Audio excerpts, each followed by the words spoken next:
Hey, what's up? It's Josh Todd from Buck Cherry, and you're watching CMS TV. Check it out.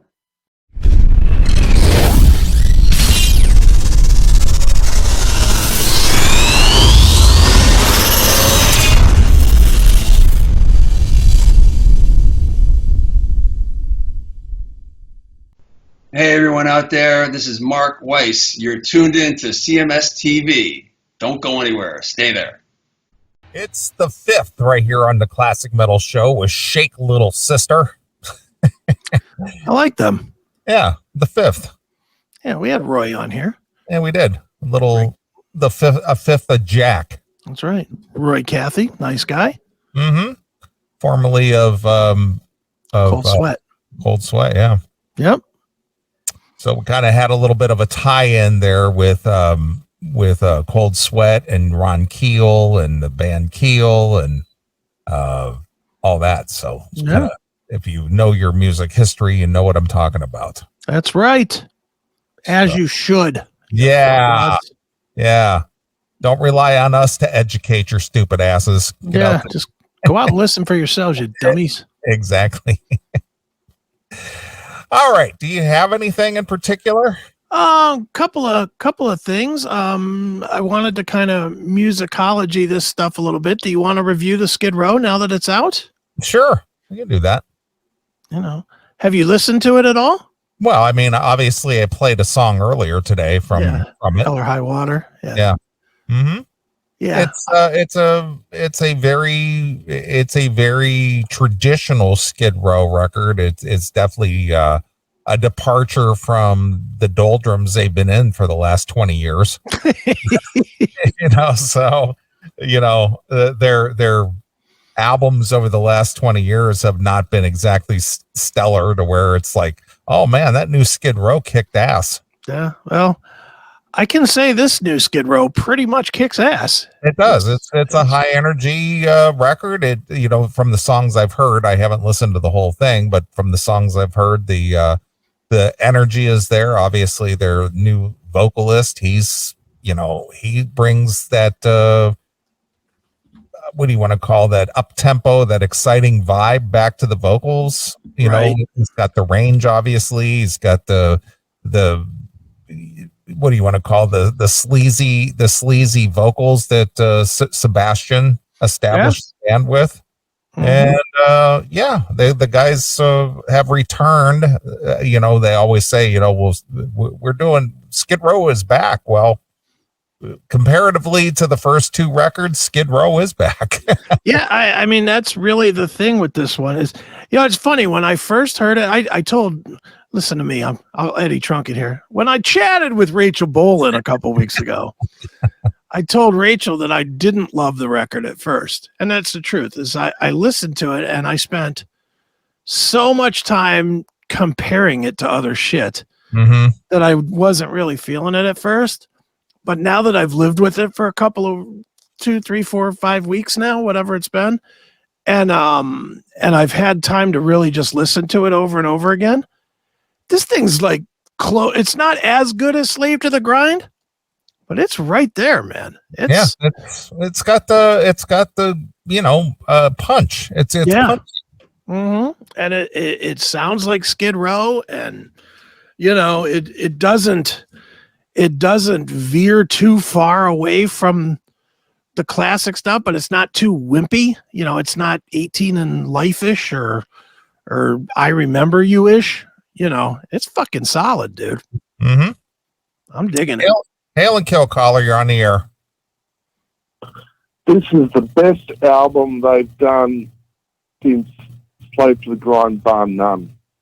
Bar none. Well, I mean, they haven't done anything worth a shit since their first two records. Stop.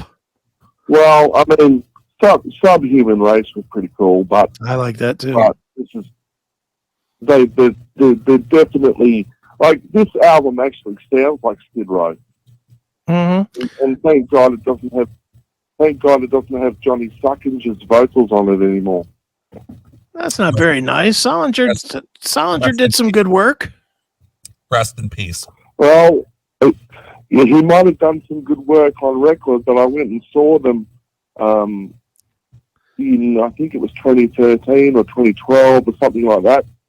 And it was one of the worst vocal performances I've ever seen in my life. He could not. When he was doing the stuff that they did with him, you know, off the EPs and Thick Skin and all that type of stuff, it was good, but he could not, for the life of him, sing the Sebastian Bach stuff at all. Well, he wasn't Sebastian Bach. Yeah, but Eric is pretty damn freaking close. I agree with that. I mean, I always gave Solinger a pass because he came into an impossible situation. He was the guy that was brought in to replace a near perfect metal voice. And I mean, Sebastian's a fucking fool. There's no question about that. He is a fucking fool. But those first 2-3 records, that dude's voice was as good as any in the history of rock and roll and heavy metal. And to try and replace that, I saw Solinger a few times, and it was always like almost there. It was like 70% there, but there were certain points in every song that you just were like, oh yeah, this isn't the guy. You know, I agree with you on that somewhat, Tim. Well, all I can say is that Ugly Kid Joe were touring for Stairway to Hell at the time. Mm-hmm. So Ugly Kid Joe were playing with Skid Row, and Ugly Kid Joe, Whitfield Crane wiped him off the stage. Well, Ugly Kid Joe's a good band too. No, I know they're a great band, but I was so disappointed and I was so gutted.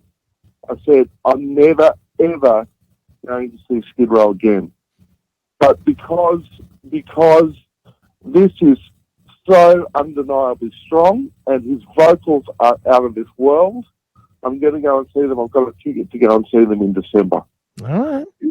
Because this is a whole other level of, I mean, this guy's as good as Sebastian Bach.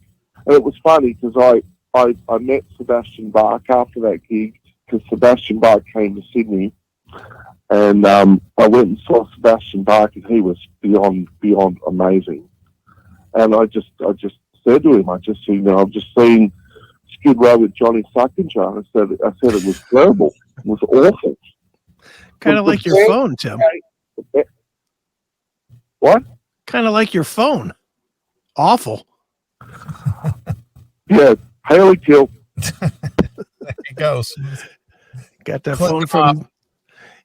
phone from Lynch. Lynch's Verizon. He's got the Lynch phone. He really does have the Lynch phone there. Jesus. Come on, Tim. Do better. All right. Well, yeah, let's play a little. I don't disagree with Tim on pretty much anything he said. I think Eric has revitalized this band, and they wrote an album that definitely feels like 1990, 1991. It's been a long time. It's been a long time in coming. That's right. All right. Well, here's the lead off track with Hell or High Water, which we played earlier tonight. We'll play about 30 seconds of this. Yeah, that's fine.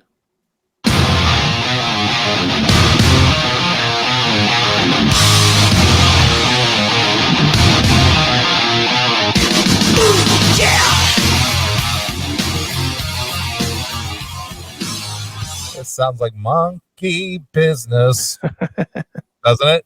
Yeah, kind of. It's the album that shocked the world, Judas Priest's Turbo.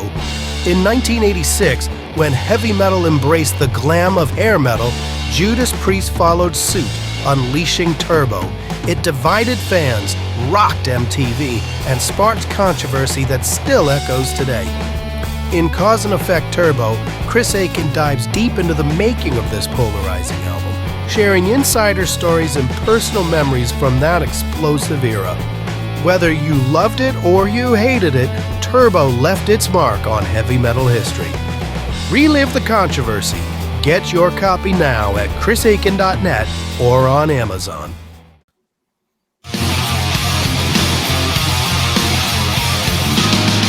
Trip the wires down around my feet.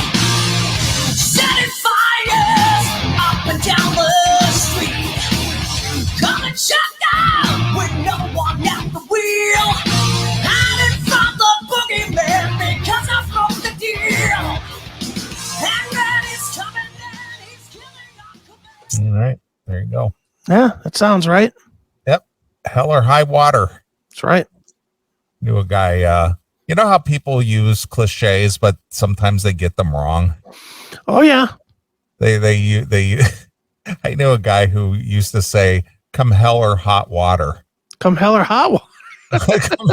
Come hell or hot water. I'd imagine if you got the water from hell, it would be hot. Hell or hot water, huh? Yep. Nice. I knew a girl who used to say jump the goat. Jump the goat. Yeah, jump the Instead goat. of jump the gun. Yeah. That doesn't Better make hurt. any sense. That doesn't make any sense. Jump the gun. I said it does make sense. If you're in a race and you jump the starting pistol, you just jump the gun. That's what that means. You got ahead of yourself. Well, how the fuck does jump the goat make any sense? I don't know. She couldn't explain it. And then I had another one who said, "You don't know shit from Iola." From Iola. Iola. I don't even know Iola. Let alone knowing shit from her. I said, it's shit from Shinola. What's Shinola? It's shoe polish. You don't know shit from shoe polish. Yeah. I never heard of Shinola. It's shit from Iola. From Iola. From Iola. Who the fuck is Iola? I have no idea. Sounds like an ant or something on Good Times. Exactly. Aunt Iola coming over. All right. Here's the lead off single. The Gang's All Here. We've heard this plenty of times. Sure.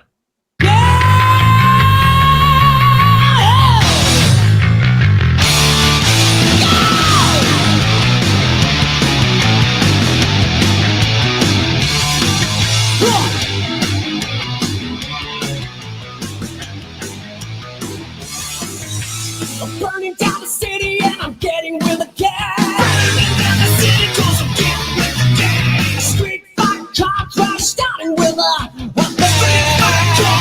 Starting with a bang. Working up the money 'cause someone's getting busted. And tricky little Vicky was the only girl he trusted. Yeah. They got Good tune.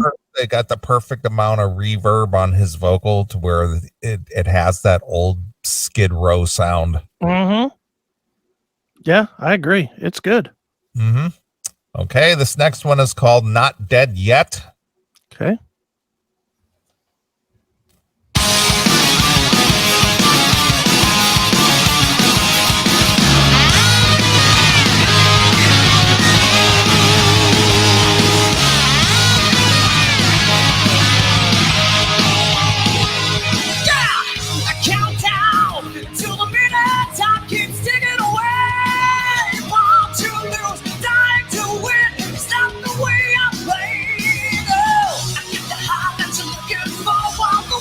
Straight to hell.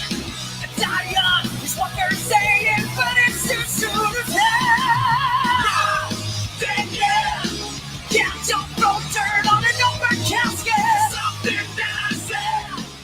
You're freaking me off, but I know we're not dead yet. Just that high energy, fast paced, high energy, just that, fist in the air, just rocking out music. Right? Yeah. Crazy. All right. This next one is called Time Bomb. This one's weird to me. I'm not so sure I'm sold on this. All right.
That's where they lose me with the tick tick boom bullshit.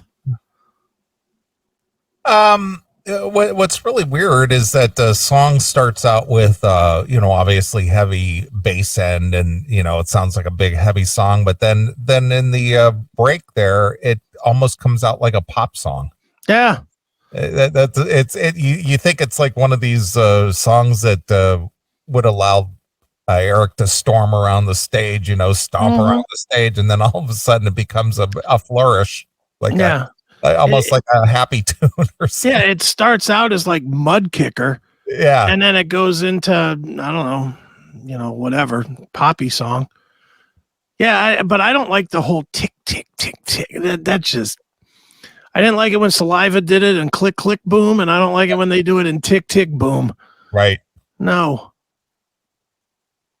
All right. Here, this next one is called Resurrected. Okay.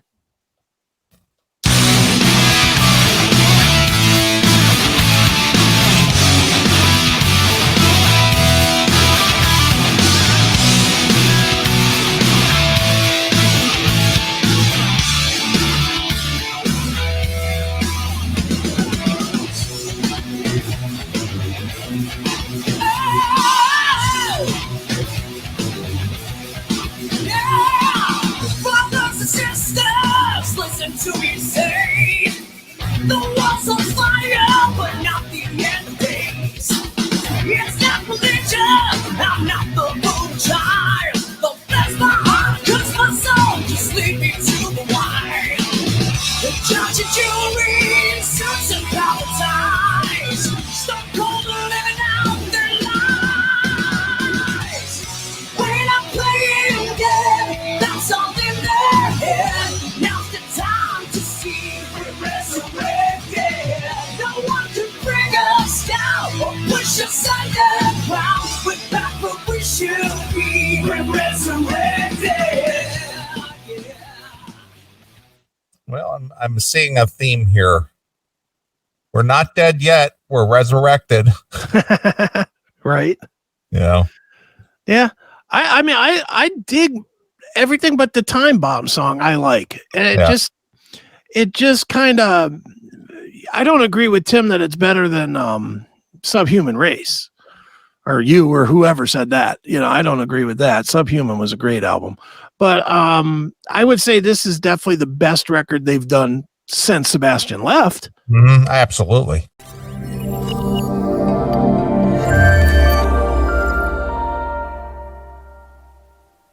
It's the Motley Crue album that shocked the world.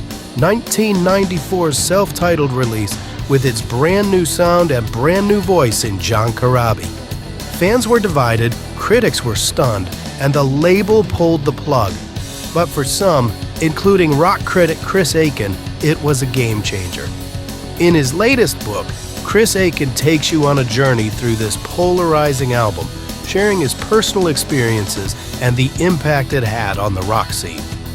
Love it or hate it, you can't ignore it. Get your copy now at chrisaiken.net or on Amazon.